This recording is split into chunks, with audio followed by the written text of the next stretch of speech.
은혜 아니면이란 제목으로 하나님의 말씀 함께 증거하겠습니다. 오늘 살펴볼 것은 사랑, 그리고 감사, 그리고 신경이라는 것입니다. 첫 번째, 사랑입니다. 신앙생활을 하다 보면 자꾸 우리의 생각이 하나님의 말씀을 앞서가는 것을 종종 발견합니다. 내가 했다는 생각이 있어서 그렇습니다. 마태복음 있고 누가복음 있고 요한복음 있지만 내가 복음은 없죠. 근데 자꾸 우리는 삶 가운데서 내가 자꾸 습관적으로 이야기를 합니다. 내가 어떻게 했는데, 내가 원래 어떤 사람, 내가 원래 이런 사람이야, 내가 왕년에 막 이런 얘기 많이 합니다.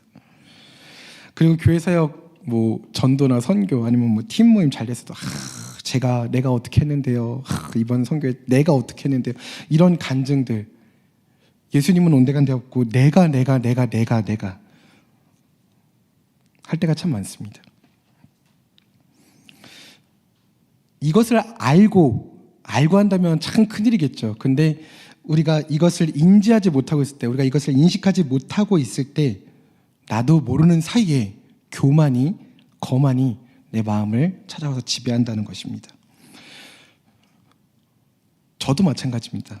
저도 사역을 하면서 여러 가지 일들을 진행을 하면서 가장 경계하는 것들 중에 한 가지가 바로 교만, 이 녀석입니다. 자꾸 망각할 때가 있습니다. 근데 문제는 성경에서는 이 문제를 굉장히 심각하게 다루고 있다는 것입니다. 내가 잊어버렸다고 해서 끝나는 게 아니라는 것이죠. 잠언 16장 18절 말씀입니다. 교만은 패망의 선봉이요, 거만한 마음은 넘어짐의 앞잡이니라. 이렇게 말씀이 있는데도 나는 문제 없어. 나는 난 교만해도 괜찮아. 난 잘났으니까. 난 좀 거만해도 돼. 난 그렇게 태어났어. 그렇게 살았고. 이게 내 방식이야. 내가 곧 진리야. 내 법을 따라. 이렇게 말하는 사람들 굉장히 많이 발견하고, 또 저도 그렇게 사역했음을 회개하며 고백합니다. 분명 하나님의 은혜로 된 것이고 여기까지 온 것인데, 나의 권력, 나의 정치력, 그리고 나의 명분들, 나의 능력을 가지고 일할 때가 우린 살아가면서 얼마나 많은지 모릅니다. 잠언 16장 5절 말씀입니다. 무릇 마음이 교만한 자를 여호와께서 미워하시나니 피차 손을 잡을지라도 벌을 면하지 못하리라.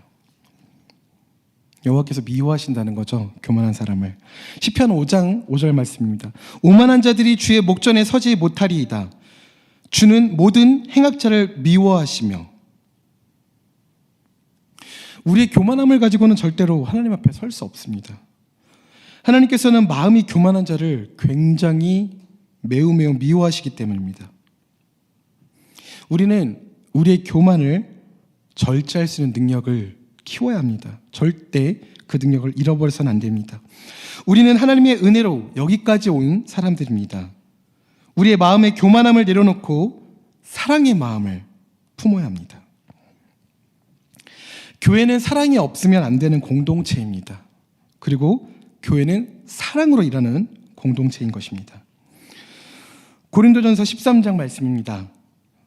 내가 사람의 방언과 천사의 말을 할지라도 사랑이 없으면 소리나는 구리와 울리는 꽹과리가 되고, 내가 예언하는 능력이 있어 모든 비밀과 모든 지식을 알고 또 산을 옮길 만한 모든 믿음이 있을지라도 사랑이 없으면 내가 아무것도 아니요, 내가 내게 있는 모든 것으로 구제하고 또 내 몸을 불살에게 내어줄지라도 사랑이 없으면 내게 아무 유익이 없느니라.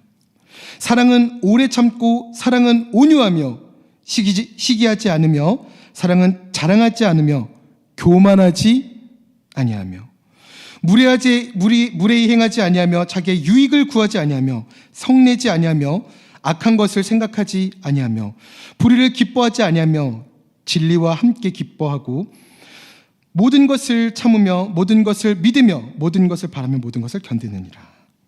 사랑은 언제까지나 떨어지지 아니하되 예언도 패하고 방언도 그치고 지식도 패하니라. 그리고 쭉 내려가서 13절입니다. 그런즉 믿음, 소망, 사랑, 이 세 가지는 항상 있을 것인데 그 중에 제일은 사랑이라. 하나님께서 미워하시는 교만은 이제 내려놓고 사랑으로 하나 되는 우리 홍대세교회 되어야 합니다. 은혜가 아니면, 하나님의 사랑이 아니면 우린 여기까지 오지도 못했습니다. 근데 이제 와서 내 자랑, 내 생각이란요.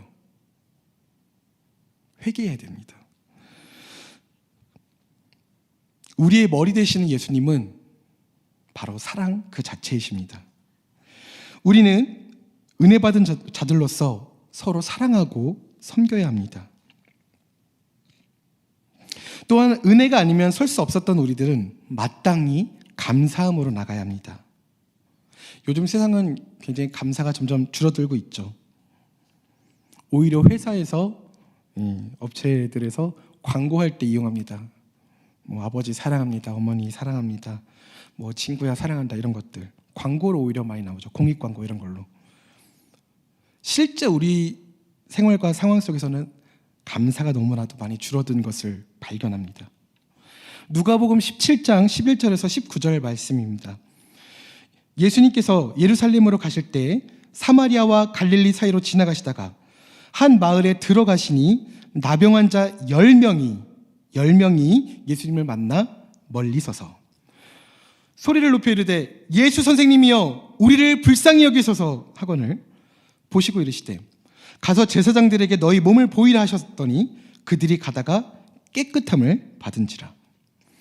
그 중에 한 사람이 자기가 나은 것을 보고 큰 소리로 하나님께 영광 돌리며 돌아와 예수님의 발 아래에 엎드려 감사하니 그는 사마리아 사람이라.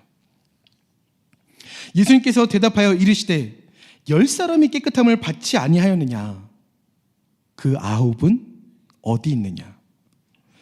이 이방인 외에는 하나님께 영광을 돌리러 돌아온 자가 없느냐 하시고 그에게 이르시되 일어나 가라 내 믿음이 너를 구원하였느니라 하시더라. 아멘. 예수님께 감사하러 온 사람은 10명 중에 단 한 사람밖에 없었습니다. 우리는 우리의 삶 속에서, 우리 인생 속에서 9명과 1명이 한 명 중 어떤 쪽을 선택하면서 살아가고 있습니까?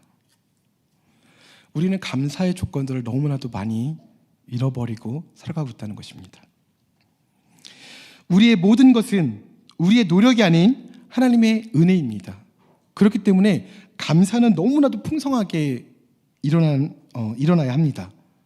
그런데 내가 있기 때문에 감사가 자꾸 사라지는 것입니다. 내가 있기 때문에 나의 교만함이 감사를 자꾸 사라지게 만드는 것입니다. 사랑하지 않기 때문에, 사랑이 없이 일하기 때문에 점점 감사가 줄어드는 것입니다. 감사의 조건들은 찾으면 찾을수록 늘어납니다. 하나님께 감사하는 것을, 하나님께 감사에 표현하는 것을 계속해서 연습해야 합니다. 감사의 기도를 올려드리는 우리 가정의 시간들이, 우리 개인의 시간들이 늘어나야 합니다. 은혜가 아니면 설 수 없었던 우리에게 모든 것은 감사의 조건입니다. 제가 청소년부 149 담당 교육자인데요. 저희 청소년부 149 모임은 주일 오후 2시부터 2시 19분부터 오후 4시까지입니다. 약 2시간이 되지 않는 시간인데요. 약 2시간이 초반에는 그래도 3시간이었습니다. 근데 지금은 2시간 정도 되었습니다. 처음에는 징징거렸어요. 제가 하나님, 이 짧은 시간 안에 친구들과 만나서 뭘 할 수 있겠습니까? 아니 일주일 내내 세상에서 공부해서 찌들어가지고 저번 주에 나눈 말씀들, 은혜들 몽땅 까먹고 전부 다 초기화돼가지고 좀비 모드가 돼가지고 다시 돌아오는 친구들한테 이 짧은 시간 안에 제가 무엇을 할 수 있겠습니까? 아니 제가 하나님 맘 먹고 잔소리만 해도 3시간인데 2시간 너무 짧습니다. 하나님, 이것은 저보고 송중기가 되라는 것과 마찬가지예요. 이건 말이 안 됩니다. 이렇게 징징거린 적이 있습니다. 또 우리 친구들이 2시 19분에 딱 오나요? 아닙니다. 그건 홍해가 갈라지는 기적입니다. 3시가 다 돼서 오시는 우리 VIP 분들이 계십니다. 3시 오시면 다행이죠. 눈도장만 찍고 가는 우리 친구들도 있습니다. 그런 친구들을 데리고 뭘 하라는 건지 모르겠어요. 2시간 동안. 하나님, 이거 뭔가 개선이 필요합니다. 하나님, 역사여 주시옵소서. 징징거렸어요, 처음에는. 근데 제가 우리 친구들의 삶을 살펴보기 시작했습니다. 주일만 3시간 동안 교제를 나누다가 말씀을 묵상하던 중에 필요하다 싶어서 친구들에게, 친구들 제가 연락하면 별로 좋아하지 않아요. 그래도 제가 믿음을 가지고 굳건하게 연락을 합니다. 제가 카톡 한 20개 보내면 한 줄 옵니다. 한 줄. 그래도 저에게는 굉장히 감사의 조건인데요. 친구들이 사실 토요일 오후 12시 넘어서까지도 공부를 하느라고 굉장히 힘듭니다. 주중에 연락을 나누다 보면요, 우리 한국의 교육이 정말 어마무시하다는 것을 느낍니다. 12시 넘어서 학원이 끝나고요, 끝나면 집에 가서 자는 게 아니라 또 과제를 하고 또 공부를 합니다. 그리고 새벽 2, 3시가 되어서야 잠이 듭니다. 이건 제가 확인한 바예요. 어떻게 확인할 수 있었느냐, 제가 새벽 저도 학생 지금 안타깝게도 학생이기 때문에 그 시간에 이제 연락을 주고받을 때가 있는데, 친구들이 2, 3시에도 연락이 와요. 답장이. 너 뭐하니? 선생님 저 공부 중이에요. 왜? 그랬더니 이게 과제가 너무 많아서 해야 돼요. 근데 문제는 이 친구들이 그 다음날 학교를 안 가는 게 아니라는 것이죠. 그 다음날도 오전 6시나 7시에 일어나서 학교를 가야 된다는 것입니다. 6일 내내 있는 체력 없는 체력을 다 사용해서 공부를 하다 보니까 주일에 교회 나오면 정말 힘들어합니다. 또 그 모습을 보고 있자면 담당 교육자지만 정말 함께 힘이 빠지고 지칩니다. 그럴 때면 청소년부 1419의 모임은 정말 위기 가운데 놓이게 됩니다. 기대감이 없어지죠. 다들 지쳐있기 때문에. 예전에는 교회의 문화가 최첨단이었고 가장 즐거운 곳이었습니다. 간식도 많이 좋고요, 배움도 있는 곳이었습니다. 그러나 지금은 세대가 많이 달라졌죠. 세상의 문화는 이미 교회가 따라가기 벅찰 정도로 성장했었고 모든 면에서 우월합니다. 그래서 문화적으로 접근했다가 예산만 탕진하고 폭망하는 교회들도, 폭삭 망하는 교회들도 여럿 있습니다. 연예인 초대, 최첨단 레이저빔, 최고의 음향 시스템, 초특급 에이스 강사들의 강의, 등등등등, 아무리 좋은 것들을 적용해서 몇 천만 원씩 몇 억씩 투자해도 세상의 모든 좋은 것들을 적용을 해도 몇 천만 원씩 몇 억씩 투자하는 세상의 스케일을 따라가긴 좀 힘듭니다. 그래도 안 할 수는 없으니까 도전을 하긴 합니다. 우리 진, 우리 팀, 우리 조 또는 우리 구역의 모임이 힘들 때가 있죠. 정말 눈물만 흐를 때도 있습니다. 나의 능력이, 나의 노력이, 나의 존재나 나의 가치까지도 송두리째 흔들리는, 뽑혀져 나가는 그런 느낌을 받는 우리 리더님들, 간사님들 계실지도 모르겠습니다. 그 마음 저도 너무 잘 압니다. 기다려서 봐서 알고요, 애타봐서 알고요, 울어봐서 알고요, 부르짖어봐서 압니다. 그런데 우리는 이미 답을 알면서도 자꾸만 내 힘으로, 내 능력으로 무언가 해보려고 하는 그런 습성이 이상하게 있어요. 그러면 결과가 어떻던가요? 저 같은 경우에는 그 대상이 더 도망가는 걸 느꼈습니다. 아예 연락조차 잠수, 그 유명한 잠수함을 탄다 이거죠. 그리고 얼굴을 봐도 대화조차 걸기, 한마디조차 안녕, 인사하는 것조차 힘든 관계가 되는 것을 느끼기도 했습니다. 그럴 땐 정말 이 마음속은 지옥입니다. 절망을 걷습니다. 내가 여기 왜 서 있지? 내 존재 자체가 흔들리는 것 같아요. 정말로. 개인적인 대화를 나눴는데, 개인적인 대화가 사이트에 올라가기도 하고요, 뒤에서 하지 않은 말들과 행동들을 가지고 굉장히 씹혀보기도 했습니다. 그리고 자신들의 잘못을 합리화시키기 위해서 얼마나 말들을 만들어내고 모함을 하는지, 그 억울함을 호소할 데가 없어서 땅을 치면서 기도한 적도 있습니다. 분명히 이렇게 하자고 해놓고는, 이렇게 하자고 약속을 해놓고는 자신들의 이익을 위해서 싹 안면몰수하고 본연의 약속은 사라지고 자기의 욕심을 채우기 위해서 인간관계까지 이용하면서 이간질하는 그러다가 모든 관계가 깨어지는 경험도 해봤습니다. 또 자신들의 말과 행동은 생각하지도 않고 인간 이하의 비인격적인 인간의 존엄성은 어디서도 찾아볼 수 없는 그런 대우도 받아봤습니다. 근데 그 모든 것들은 그래도 참을만 했어요. 근데요, 저는 아버지가 목사님이십니다. 그래서 목회하시는 모습을 옆에서 보면서 자랐습니다. 저희 아버지는 제가 생각할 때 정말로 목사님이십니다. 그래서 제가 정말 사랑하는 목사님입니다. 그런데 그런 저희 아버지께 함부로 대하는 사람들이 있었습니다. 그래서 전 깨달았죠. 20년이 되었던 30년이 되었던 세월의 관계가 아무런 의미가 없는 날이 있을 때도 있구나. 전 너무나도 억울하고 분하고 아들로서 절대 참을 수 없는 일들도 정말 많았습니다. 어떨 때는 속이 뒤집혀져서 주먹으로 애꿎은 벽만 치면서 엉엉 울 때도 있었습니다. 내 일이라면 그냥 신경을 끄겠는데 내 부모님, 내 아버지의 일이니 정말 다 죽여 버리고 싶은 심정이 들 때가 많았습니다. 결혼 후에는요, 가끔씩 너무 억울하고 화가 날 때는 잠을 설칩니다. 그럴 때는 아내가 옆에서 잠을 못 자고 제가 앞뒤도 맞지 않고 문맥도 맞지 않고 막 던지는 말들을 다 그 찌질한 이야기들을 다 들어주고 걱정해주고 기도해주고 또 말씀들을 나누면서 밤을 지새곤 했었습니다. 저 굉장히 오랜 세월 동안 진심을 다해서 케어했던 사람들이 있습니다. 그러나 지금 제 주변에는 다 떠나고 아무도 남아있지 않습니다. 그런 사람들은 그런 저를 보고 이렇게 비방하죠.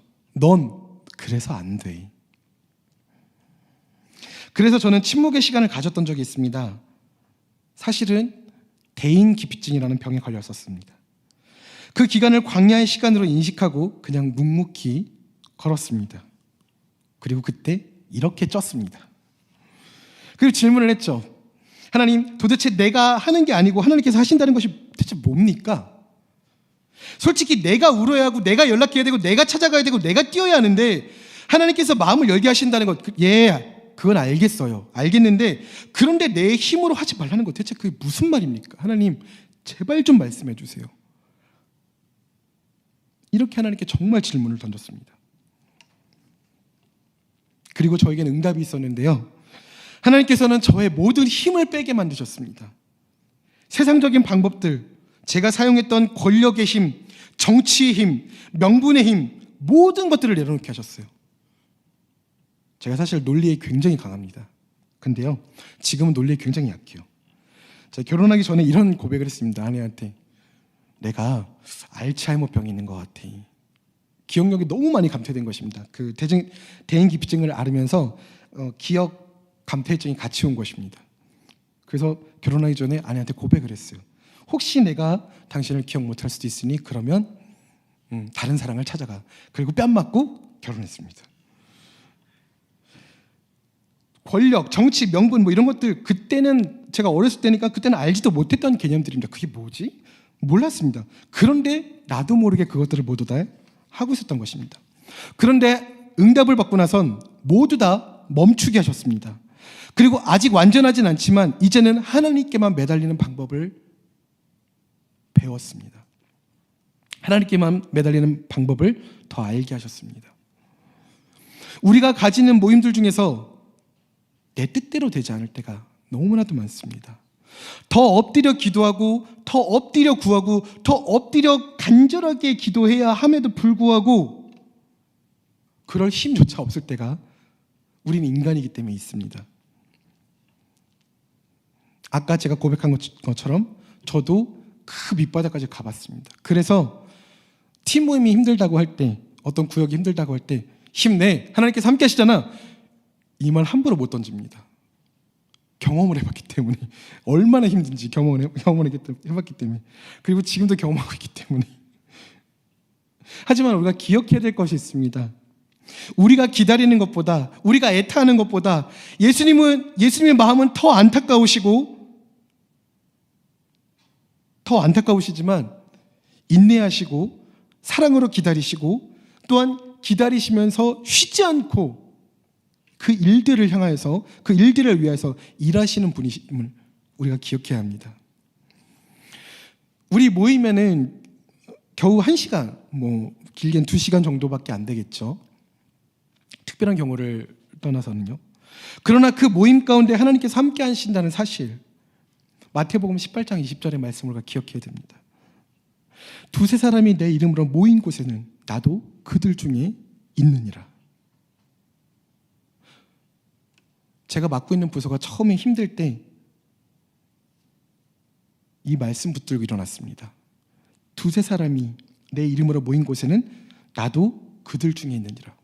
무엇이 부족합니까? 하나님께서 함께 하신다는데 충분하지 않습니까? 우리가 하나님의 이름으로 모일 때 하나님께서 그곳에 함께 하신다는 사실을 힘들 때 꼭 기억하십시오. 잘 될 때에도 기억하지만 힘들 때 꼭 기억하십시오. 혹여나 인간의 노력으로 문이 열릴 수 있습니다. 그러나 그것은 사라질 것입니다. 인간의 열심으로 해결될 수 있는 문제가 아니기 때문에 인간의 열심으로 해결될 수 있는 문제가 아니라는 것을 하나님께서 인정하시고 나가십시오. 모임의 내용이지만 모이기가 어렵습니다. 모이는 것 자체가 어려워요. 그래도 예수 그리스도의 이름으로 모이십시오. 모여봤자 뭐랍니까? 교제 좀 하다 끝나던데요. 그렇다면 우리 GBS 말씀을 중심으로 더욱더 모이십시오. 지식 수준이 좀 달라서 안 되겠어요. 나이가 맞지 않아서 안 되고 지역이 달라서 안 되고요. 진짜 그 사람만 아니면 됩니다. 다 좋은데 담당자가 마음에 들지 않아요. 문제는 무수히 많습니다. 그러나 그런 문제들이 있을 때마다 신경을 건드십시오. 신경이 살아있으면 건드리면 아픕니다. 제가 요즘 치과를 다닙니다. 마취를 했는데 염증이 너무 많이 퍼져 있어서 마취가 다 되지 않은 모양이더라고요.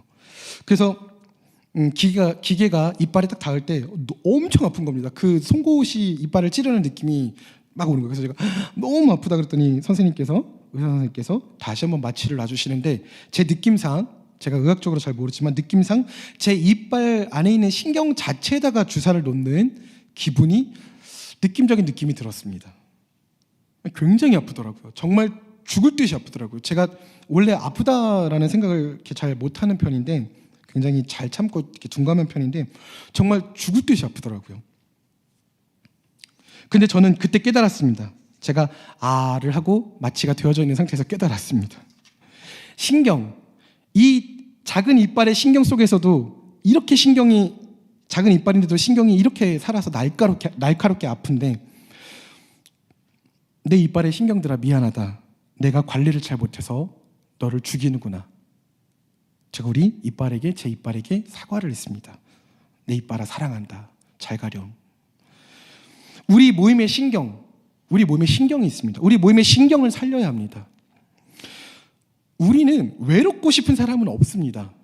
그리고 인간관계에 실패하고 싶고 모임에 실패하고 싶은 사람은 아무도 없을 것입니다. 그런데 왜 모임이 어려울까요? 모임의 신경이 살아있어야 됩니다. 그래서 건드리면 아파야 됩니다.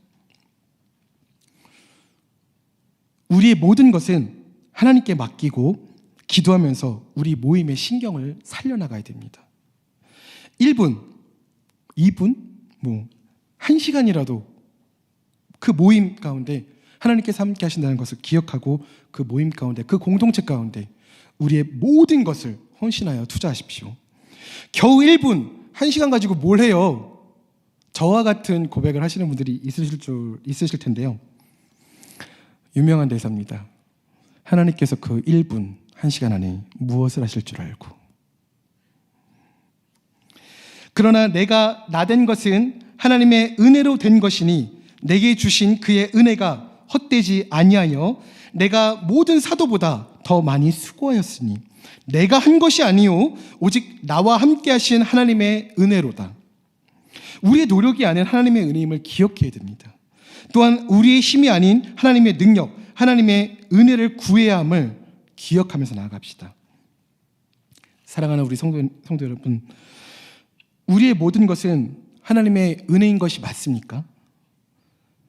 모든 것이 하나님의 은혜임이 확실합니까? 유명한 대사인데요. 네, 하나님의 은혜임이 확실합니다. 이것만 붙드는 우리의 삶이 되었으면 합니다. 그리고 하나님께서 우리를 통해서 하실 일들을 기대하면서 행진하는 그러한 우리 홍대새교회가 되어지기를 소망합니다. 이 시간 우리가 지치고 힘들 때마다 우리에게 힘이 되어줄 찬양이 있습니다. 주께 가오니 함께 찬양할 텐데요. 우리 이 시간 마음을 담아 함께 찬양하고 기도하며 나가겠습니다.